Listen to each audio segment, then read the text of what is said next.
This is an interview for the Industrial Relations Society of New South Wales Oral History Project. The interviewee is Sharlene Wellard and I'm the interviewer, Judy Hughes. The date is the 10th of December 2021. Welcome, Sharlene. Thank you. Can we start with your early influences in life, where you're from and a bit about your family background? Yeah, sure. My mother was a single mother. I grew up in Western Sydney.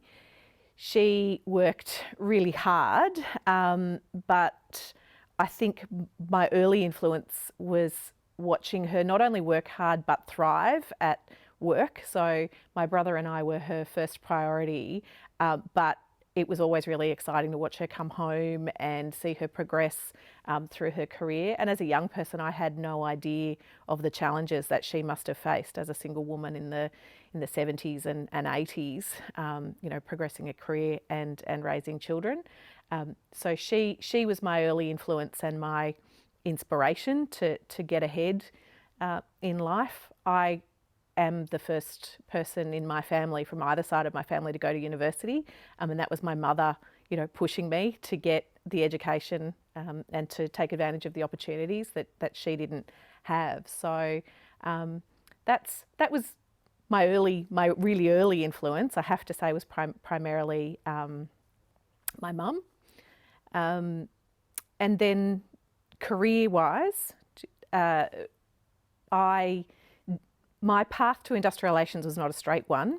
I thought that I wanted to be a journalist, and then I studied hospitality. Then I completed that degree and landed a job at the Restaurant and Catering Association in a marketing and membership role, which also had nothing to do with industrial relations. But it was clear that that was the main purpose of the association and the buzz and the reason why members joined. And the more time I spent with restaurant owners and business operators, the more questions they had about industrial relations, the more I kind of got pulled into that space. And it just had meaning and it had value and it had that just sort of connection. It's such a big part of our lives. It was such a big part of my mum's life. It was, such a big part of my life. That's how I started there, and that's where I ended up. So that was early on in my career. I was with the Restaurant and Catering Association for 4 years, and they were 4 rapid learning years. I joined the Industrial Relations Society during my time at the Restaurant and Caterers in the late 1990s, and I think joining the Industrial Relations Society was a big factor, a big part of the reason that I enjoyed the practice of industrial relations so much and that I stayed in it at that early time. If you'd asked me in high school or even in early university what industrial relations was, I would have had no idea really, other than the snippets of some things that I probably saw in the news about strikes. But through the society, meeting people from all the whole spectrum of industrial relations, from academics to union officials, having come from an employer background, there was a sense of camaraderie and common purpose, and that real appreciation of the social value of work and work life and what it means for us all on a personal, economic kind of level. It was just really great to have that group of people as a young early practitioner to guide me through and to explain all of industrial relations to me and to I guess fire up that passion that we all had. It was a really passionate group, and it still is to this day.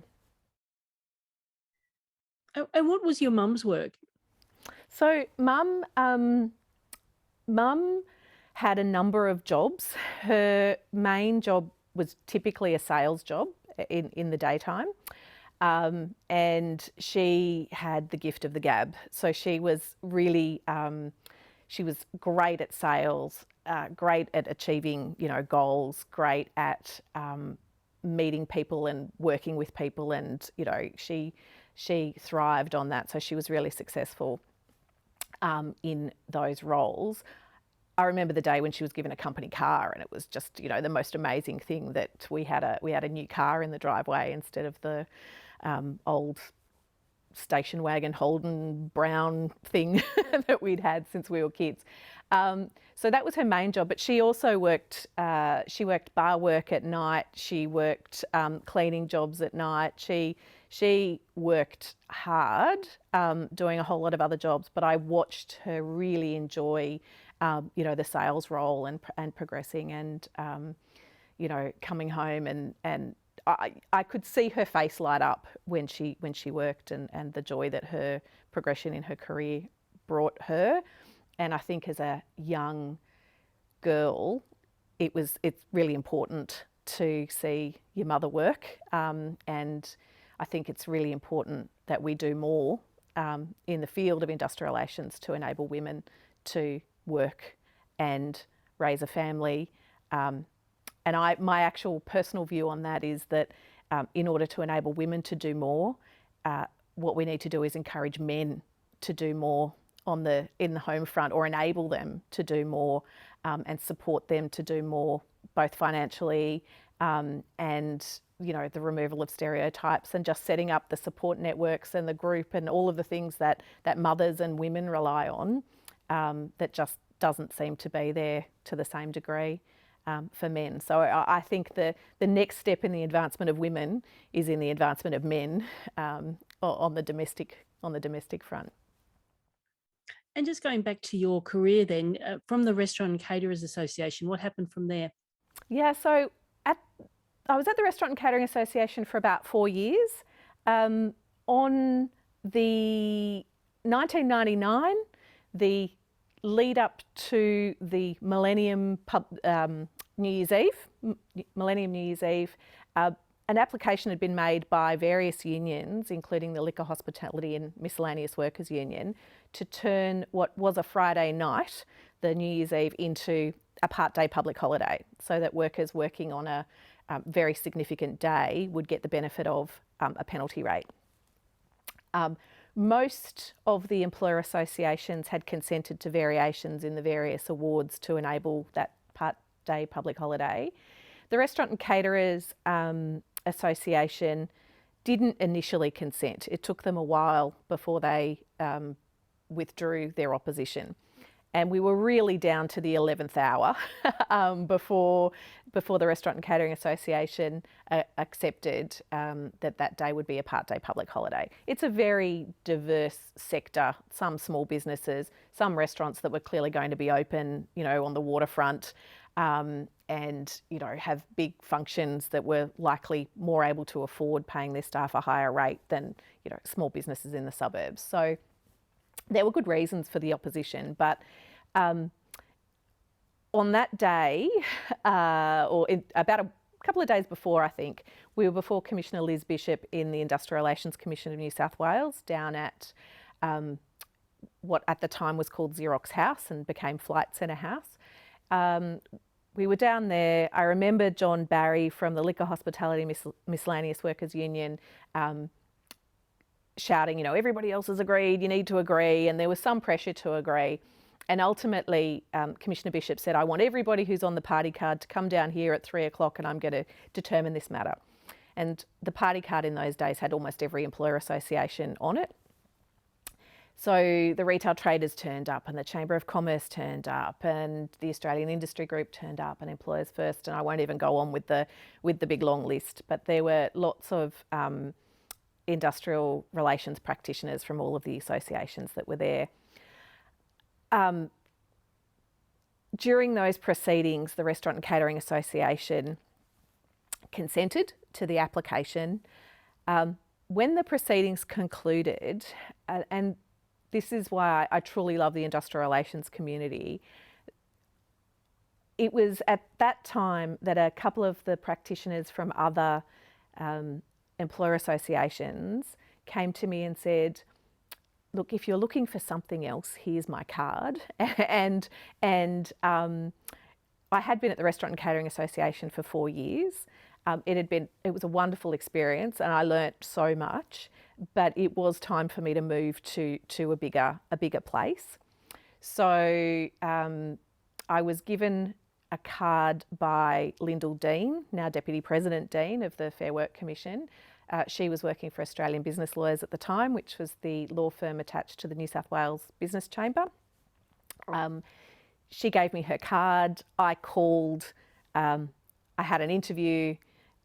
The next week, I think, we got through the Christmas period and I started there in the January. So I worked for the law firm, Australian Business Lawyers, that's attached to the chamber. I was there for 11 years. I had studied a Master of Commerce in Industrial Relations and HR while I was at the Restaurant and Catering Association.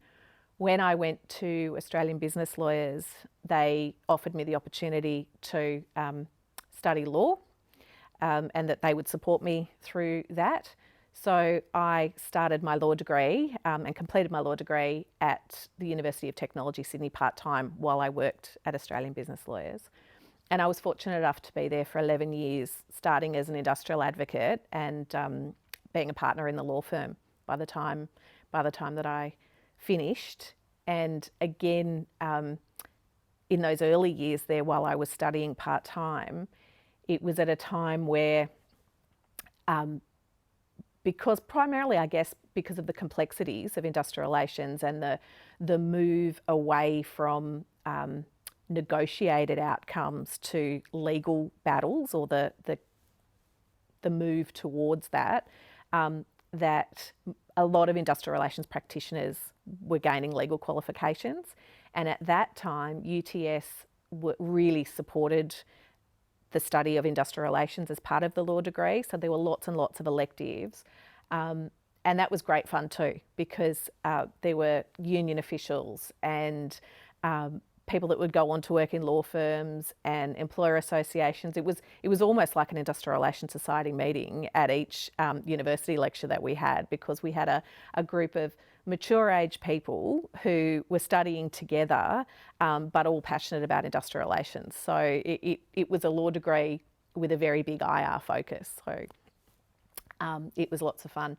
So I guess I fell into the traditional law path, but as I say to my friends at parties, you can't ask me about anything other than industrial relations. You can't ask me any other legal questions, because I never had any interest. didn't study law for law's sake. I studied law for industrial relations' sake. So I moved on eventually from Australian Business Lawyers after 11 years to Piper Alderman, where I was there for almost 4 years, and now I've been at Meridian Lawyers as a partner for 7.5 years, and I still love it. It's still there's lots of other areas of law, that my firm practices in, but I love what we do. I love the juggle. I love the, don't tell my husband this, but I love the stress of the ups and downs of it. I like that I can help employers, and I primarily act for employers. I like that I can help them at the front end when they're strategically planning what their labour needs are in their business, or their employment contracts, or their supporting policies, or whether to expand the business, or to plan that out.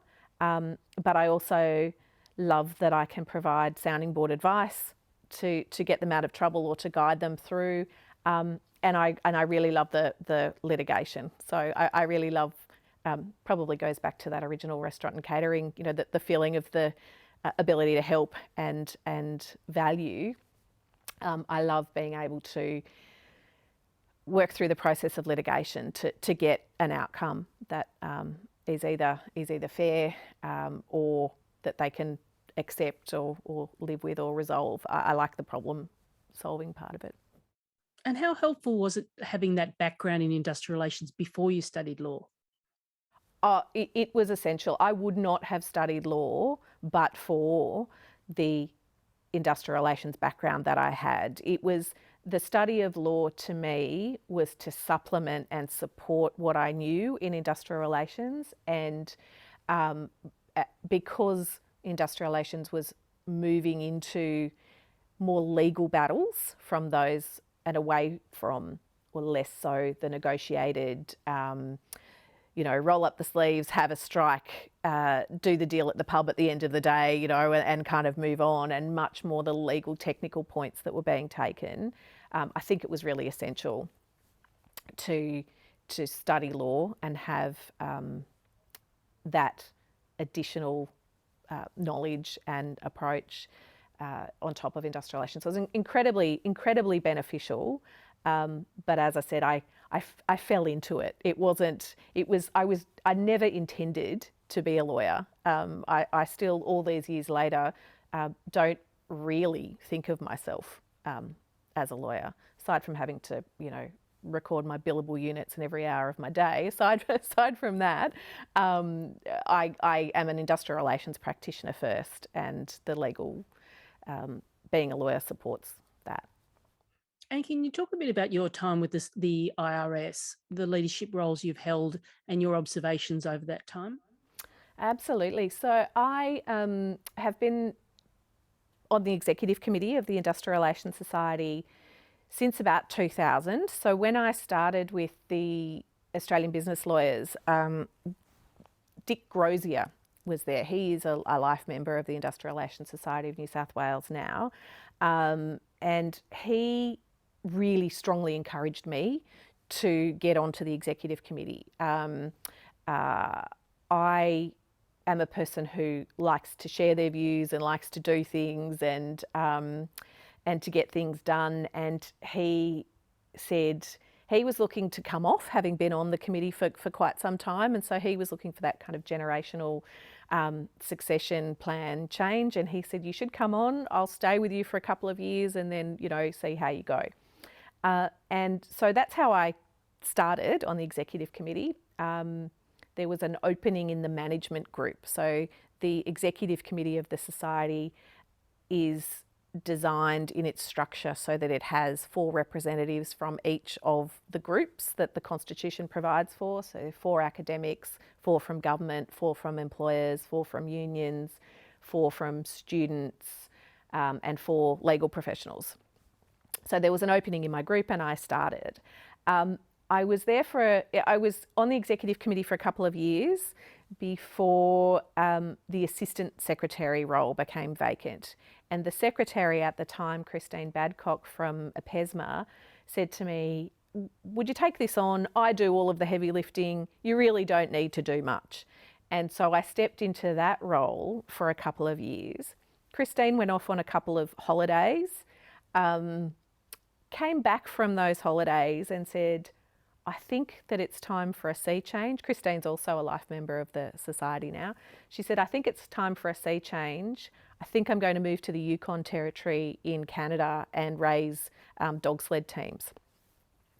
So I went with Christine to the Yukon Territory and we had dog sled teams and we travelled around a bit and we did all of this stuff. And she got up early in the morning to feed the dogs and to clean the dogs and do all of the things associated with the dogs, while I slept in the yurt and complained about the cold. And although it was a lot of fun, I said, well, you can have this. And she said, well, would you kindly take on being the secretary of the Industrial Relations Society for me? So I fell into that as well. And I did that for, I can't remember now, probably about 10 years. Until my exit strategy of getting out of being secretary was to take on the role of president for a couple of years. I'm the immediate past president now. Jonathan Hamburg is currently the president. So I took on the role as president. I was the 3rd female president of the Industrial Relations Society in all of its history. Robin Amos and Marion Baird being the 2 female presidents that came before me. I hope that I will still be around. In fact, I'm sure that I'll still be around by the time we have a 4th female president. Hopefully that's in the not too distant future. But it was an absolute honour and a privilege to be the president of the Industrial Relations Society of New South Wales. I was also fortunate to be the president of the Australian Labour and Employment Relations Association for a couple of years. I joined that committee when Joe Catanzariti came off the national committee, and I went into that role. I was on that committee for a while. This is my last year on the Industrial Relations Society of New South Wales and the Australian Labour and Employment Relations Association committees. Don't know what I'll do with myself next year, but this is my last year. And during my time, I think a couple of highlights.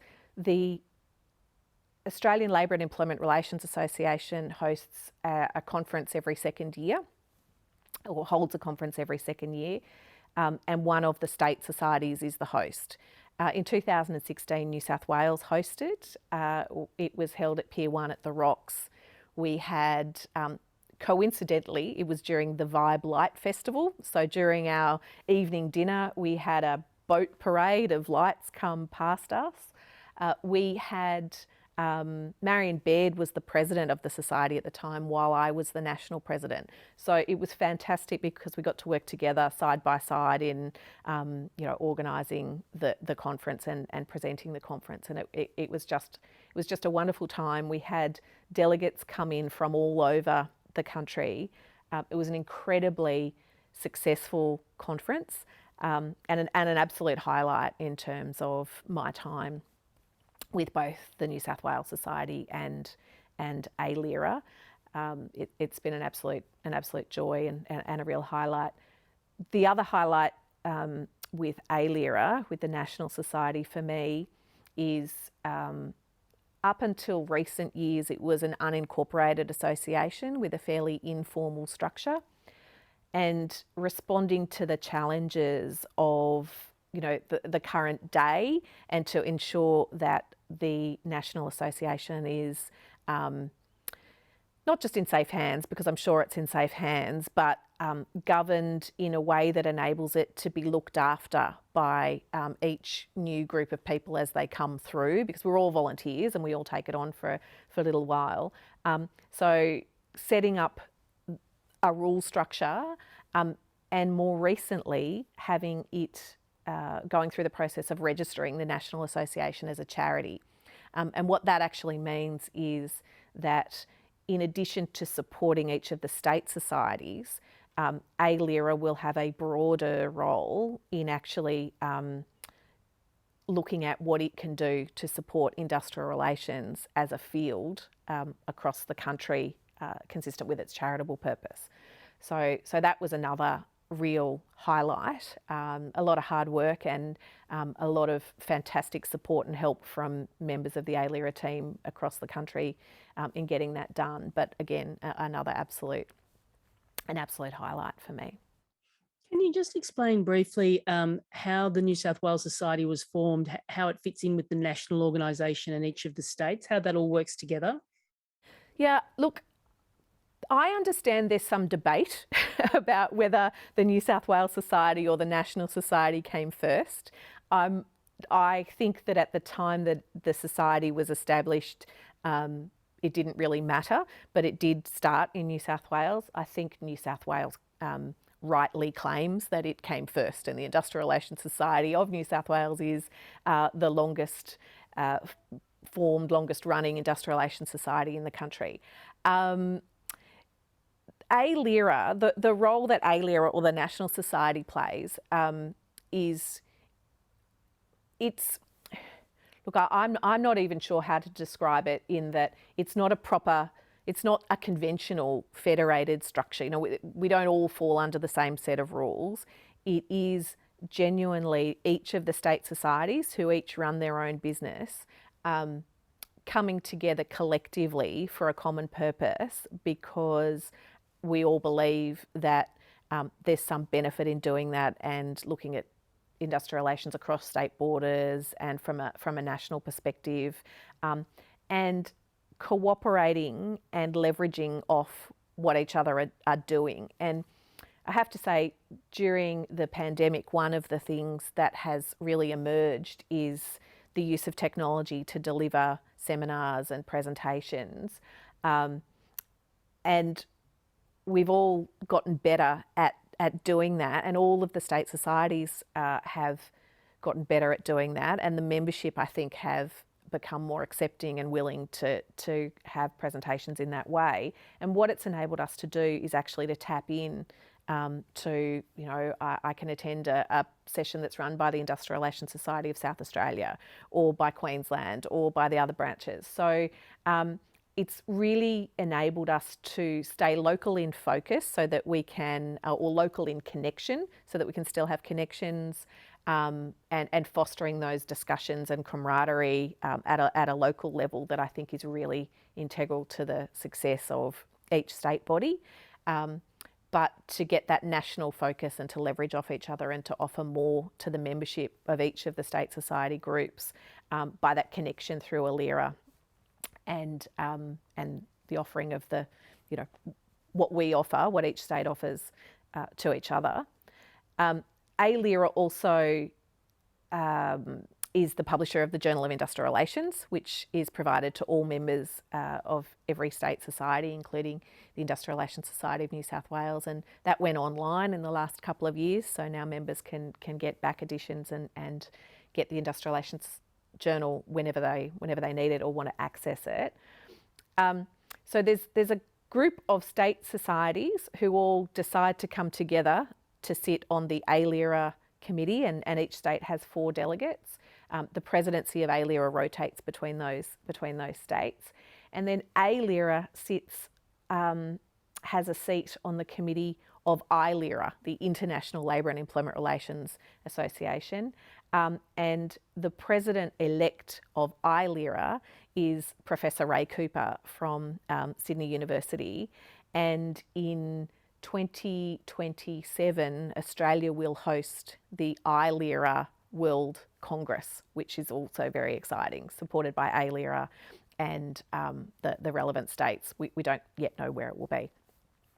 But it gives you that local, that state, that national and that international connection to industrial relations. And is industrial relations still a good career for a young person, do you think? I think industrial relations is a fantastic career for a young person. I think industrial relations is a fantastic career for an older person. I'm not sure when the right time is to get into industrial relations. I think the challenge for industrial relations or getting people into industrial relations is when do you find your passion for industrial relations? It's a career filled with passionate people, or it's a field filled with passionate people and driven people. And I don't know that every young person knows what industrial relations is or has that passion for it early on in life. So I think that's the real challenge. Certainly for me, as I said, it wasn't a straight path to industrial relations for me. I found it and loved it. So I don't know how you change or design a system for a young person, to find industrial relations or to foster that passion. I think that what we need to do and what we can do is make sure that we're front and centre enough that when we identify people who've got that passion, that we can help, light their fire or pull them into the field, and we can create that environment where they can ask questions and get to know and spend time with other industrial relations practitioners, because I think if you look at it on paper, it can seem a little dry to look at it on paper, but to live it is amazing. So it certainly is. It's a wonderful career, and I would very much recommend it to anybody who's looking for a career that has meaning and social connection and value to society and to, it's just a really great field to be in if you want to make a contribution and you want to feel that there's purpose in your job. So absolutely, it's a great career. It really is. I wish that more universities were still focused on delivering industrial relations degrees or more industrial relations subjects rather than sort of bundling them up into one subject. That's great. Thanks so much, Sharlene. Is there anything we've missed?